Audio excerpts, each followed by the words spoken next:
JAC board class 10th के मेरे प्यारे प्यारे विद्यार्थियों, आप सब कैसे हैं। उम्मीद करते हैं आप सभी अच्छे होंगे और अपनी अपनी तैयारी बहुत ही ज़बरदस्त तरीके से कर रहे होंगे कल साइंस के एग्जाम के लिए। तो आज के इस वीडियो में इस वीडियो में हम लोग देखने वाले हैं साइंस के मोस्ट इंपॉर्टेंट 30 ऑब्जेक्टिव, ठीक है, जिसके आने की प्रबल संभावना है। 30 मोस्ट इंपॉर्टेंट हम लोग सभी ऑब्जेक्टिव क्वेश्चन देखने वाले हैं, ठीक है। तो चलिए समय ना गवाते हुए डायरेक्ट हम लोग स्टार्ट करते हैं सेशन को।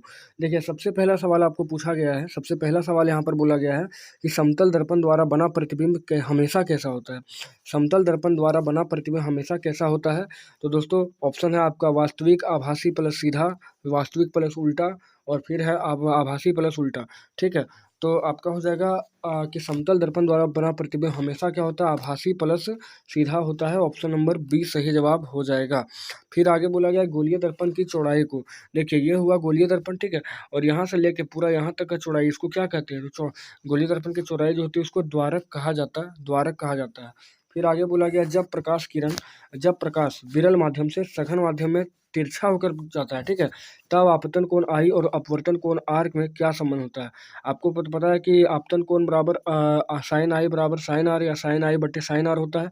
लेकिन यहाँ पर कुछ थोड़ा घुमा के क्वेश्चन पूछा है। मान के चलिए आपका स्लैब है, ठीक है, ये आपका, चलिए फिर से एक बार बनाते हैं इसको। ये एक स्लैब हुआ, ठीक है, कांच का स्लैब, और ऊपर से कोई किरण अगर तिरछा आ रहा है, बीच में अभिलंब डालेंगे हम लोग, और ऐसे करके मान के चलिए ऐसे मुड़ा या ऐसे मुड़ा, ठीक है।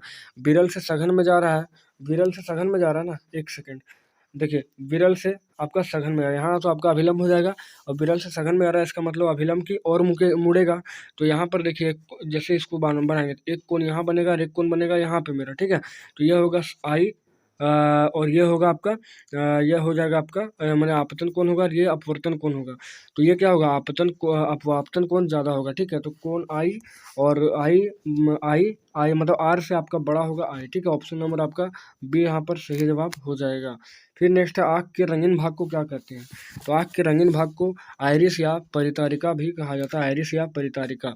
अगला क्वेश्चन है स्पष्ट देखने की न्यूनतम दूरी कितनी होती है। तो स्पष्ट देखने की न्यूनतम दूरी होती है 25 सेंटीमीटर। और वहीं पर अगर पूछा जाएगा कि ये दूर बिंदु कितनी होती है दोस्तों, तो ये होती है अनंत। अगला क्वेश्चन है प्रिज्म द्वारा प्रकाश के किस रंग का विचलन सबसे अधिक होता है। विचलन का मतलब होता है मुड़ना, ठीक है। तो सबसे अधिक कौन मुड़ता है, सबसे अधिक यहाँ पर मुड़ता है बैगनी, ठीक है, और सबसे कम कौन मुड़ता है, लाल। क्योंकि लाल का तरंग दैर्ध्य क्या होता है, सबसे अधिक होता है, वहीं बैगनी का तरंग दैर्ध्य सबसे कम होता है।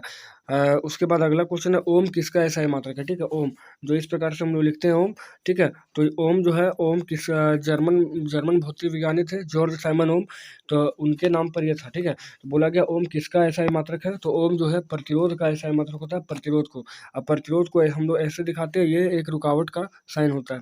फिर है एमीटर, ठीक है। एमीटर से जो है वो किसको हम लोग नापते हैं, एमीटर से। तो एमीटर से जो नापते हैं वो विद्युत धारा को नापा जाता है, एमीटर से विद्युत धारा को। ऑप्शन नंबर आपका हो जाएगा यहाँ पर सी। नेक्स्ट क्वेश्चन है कि इनमें से किसे परिपथ में समांतर क्रम में जोड़ते हैं, ठीक है। जैसे एक परिपथ आप बनाएंगे, एक परिपथ यहाँ पर एक कुंजी लगा देंगे, एक परिपथ बनाएंगे ऐसे, ठीक है। और यहाँ पर आपका बैटरी होगा, प्लस माइनस बैटरी होगा, और यहाँ से हम लोग एमीटर जोड़ते हैं ऐसे, और यहाँ से इस परिपथ को पूरा करते हैं, ठीक है। परिपथ को पूरा कर दिए ऐसे, ठीक है। और यहाँ पर आपका एक समांतर क्रम में जोड़ देंगे हम लोग वोल्ट मीटर को, ठीक है। तो वोल्ट मीटर में जो वोल्ट मीटर जो जुड़ता है वही समांतर क्रम में जुड़ता है। ऑप्शन नंबर बी हो जाएगा। अगला क्वेश्चन है किसी धारावाही परिनालिका के भीतर सभी बिंदुओं पर चुंबकीय क्षेत्र क्या होती है। परिनालिका किसको बोलते हैं, तो जब पास पास रहता है और एक दूसरे के पास भी नहीं आता, ठीक है। मतलब ऐसे ऐसे जो क्रोड में, कच्चे लोहे के क्रोड में जो लपेटा होता है उसको परिनालिका बोलते हैं। तो परिनालिका के भीतर सभी बिंदुओं पर चुंबकीय क्षेत्र क्या होती है, एक समान होती है। ऑप्शन ए हो जाएगा। अगला है समीकरण CaCO3 और ऊष्मा और CaO प्लस CO2, यानी कि CaCO3 जो कैल्शियम कार्बोनेट है, ये आपका ऊष्मा के साथ ऊष्मीय वियोजन हुआ है, यहाँ पर ऊष्मा के साथ जो टूटा हुआ है, ठीक है। एक बड़ा यौगिक जो है दो छोटे छोटे यौगिक में टूट गया CaO प्लस CO2 में, इसलिए कौन सी अभिक्रिया होगी, वियोजन अभिक्रिया हो जाएगी। अगला है क्षारीय ऑक्साइड के विलयन का pH मान क्या होता है। क्षारीय ऑक्साइड, तो देखिए मतलब कि 0 से 14 तक आपका pH स्केल जाता है, बीच में 7 होता है, 7 जो होता है वो उदासीन होता है, 7 से कम होता है वो अम्लीय होता है। जो अम्लीय होता है जिसका pH मान 7 से कम, खट्टे स्वभाव का होता है ये, ठीक है। और यहाँ 7 से अधिक जो होगा वो क्षारीय होगा। तो क्षारीय यहाँ पर पूछा है, ठीक है। सबसे ज़्यादा क्षार कौन होता है, NaOH सबसे खतरनाक क्षारक होता है। अब देखिए क्षारीय ऑक्साइड के विलयन का pH मान कितना होता है, तो 9 हो जाएगा, 7 से ऊपर। अगला है भोजन का पचना किस प्रकार की अभिक्रिया है। तो भोजन यहाँ पच रहा है, इसका मतलब कि टूट रहा है, ग्लूकोज को तोड़ा जा रहा है, ठीक है। ग्लूकोज टूटेगा तभी तो जाके हमको ऊर्जा मिलेगा, ठीक है। तो ये वियोजन होगा, टूटना मतलब वियोजन अभिक्रिया हो जाएगा। अगला है जल के वैद्युत अपघटन में कैथोड पर कौन सी गैस मुक्त होती है। जल के वैद्युत अपघटन में कैथोड पर जो है कौन सी गैस यहाँ पे मुक्त होती है। तो कैथोड पर जो है हाइड्रोजन गैस मुक्त होती है कैथोड पर। वहीं पर एनोड का बात किया जाए तो एनोड अगर पूछा जाएगा तो वो ऑक्सीजन हो जाएगा। नेक्स्ट क्वेश्चन है कि निम्न में कौन सा पदार्थ जलीय विलयन नीले लिटमस पत्र को लाल करता है। नीला को लाल करता है, तो नीला को लाल करने वाला अम्ल होता है, ठीक है। और लाल को नीला करने वाला क्या होता है, क्षारक होता है। लेकिन यहाँ पर ऑप्शन आपको कुछ नहीं अम्ल के बारे में नहीं दिया है, लाल दिया है, क्षार दिया है, लवण दिया है और कोई नहीं, तो ये हो जाएगा कोई नहीं। फिर नेक्स्ट है बेकिंग सोडा का रासायनिक सूत्र क्या है। बेकिंग सोडा का, तो बेकिंग सोडा का होता है NaHCO3 यानी कि ऑप्शन नंबर सी, और इसका नाम होता है सोडियम बाई कार्बोनेट। नेक्स्ट है आपको पहले बोले थे एक ना एक आपको रासायनिक सूत्र जरूर पूछा जाएगा। फिर अगला है निम्नलिखित में विद्युत का सर्वोत्तम चालक क्या है। तो सर्वोत्तम चालक जो होता है वो Ag होता है, ठीक है, यानी चांदी होता है। लेकिन यहाँ ऑप्शन चांदी नहीं है तो आप मार सकते हैं कॉपर को, यानी तांबा को आप मार सकते हैं, बी हो जाएगा। आगे हाइड्रोजन के दो परमाणुओं के बीच आज कितने आबंध होते हैं। देखिए एक हाइड्रोजन ले लेंगे और एक हाइड्रोजन ले लेंगे, ठीक है।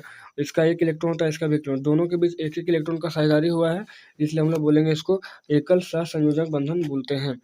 अब आगे एल्किन का सामान्य सूत्र, एल्किन, तो एल्किन का सामान्य सूत्र है CnH2n। वहीं पर अगर पूछा जाएगा एल्केन का तो CnH2n+2 और एल्काइन का पूछा जाएगा CnH2n-2 होता है। हाँ, नेक्स्ट क्वेश्चन है कि सी एच ओ प्रकारात्मक समूह यानी फंक्शनल ग्रुप को क्या बोलते हैं। तो CHO जो है एल्डिहाइड का होता है, वहीं एल्कोहल का होता है OH, कीटोन का होता है CO और कार्बोक्सिलिक अम्ल का होता है COOH होता है। अगला सजीव में पाए जाने वाले जैव प्रक्रम कौन होते हैं। तो देखिए श्वसन होता है, पोषण होता है, जनन होता है, सभी होता है, तो इसका हो जाएगा आंसर सभी।